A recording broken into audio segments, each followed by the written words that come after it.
Ladies and gentlemen, the New York Knicks are back. We're back. They're sitting at fourth place in the Eastern Conference. They went on a crazy win streak, about 9 games. Guys, they have flipped the switch and turned the lights back on in the Garden. And we're looking at a resurgence for the New York Knicks. And the reason I'm especially excited to see this is due to the fact that basketball is better whenever the New York Knicks and the Los Angeles Lakers are competitive. Why do you ask that? They are two of the biggest markets in the NBA by far. The New York Knicks, I believe, are the most popular team in the NBA, point blank period.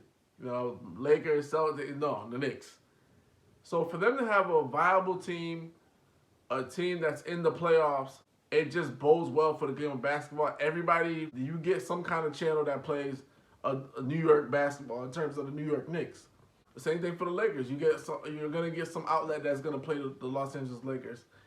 When you're looking at what they're doing and how they're doing it, defensively they're ranked 4th. Why that's important is because they're doing the throwback to the old 90s Knicks with Patrick Ewing, John Starks, Larry Johnson, Anthony Mason, that era of hard-nosed, tough defense. I mean, even though we stand alone, we stand together. Ladies and gentlemen, prepare for landing. Fasten your seatbelts. Thank you for flying Air Force Airlines. Over me. They're not really going to outscore you. They play, their pace is dead last. Their scoring is a little less than average, where they're 19th out of 30th. They're not going to outscore you or anything crazy like that, but they're going to defend and compete.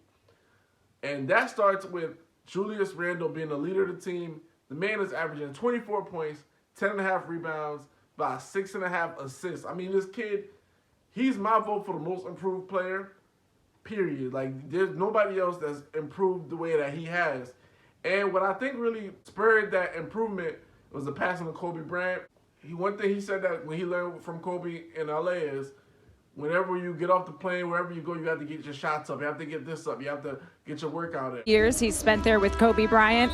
It was Bryant who taught him that whenever you land in the next city for the next game, you hit the gym to put up shots before you go to the hotel. No matter how late or how inconvenient that may be, it's the game. And Tom Thibodeau, along with Julius Randle and his experiences and his coming of age, so to speak, have turned that franchise around. When you look at the New York Knicks, right? You look at them as a team where expiring contracts go to die, players go to die. Let's just be honest and frank about it. You see all these young players on the Knicks mixed with like a Derrick Rose and some other veterans. They are competing and they're taking away that notion like, no, we don't just come here to die. We come here to compete.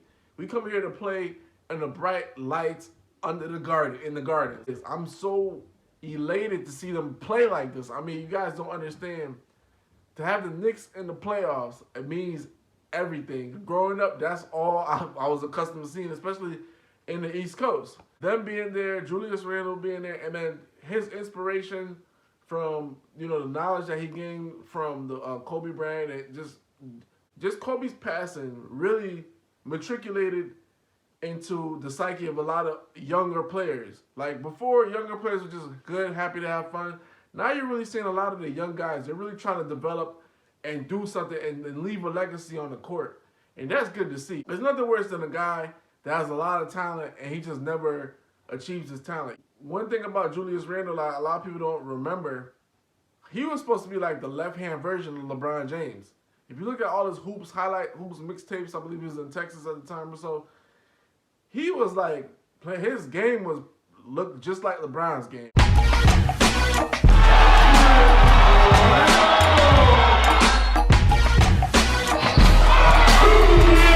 Power, strong, bully ball to the rack, everything like LeBron's game. So when he came in, he was kind of disappointed in injuries and just trying to find his way. That was disappointing. But now you look at him, it's a whole different ballgame. All I have to say is, go New York, go New York, go. Go New York, go New York. Go New York, go New York, go. Go New York, go New York, go. Say go New York, go New York, go.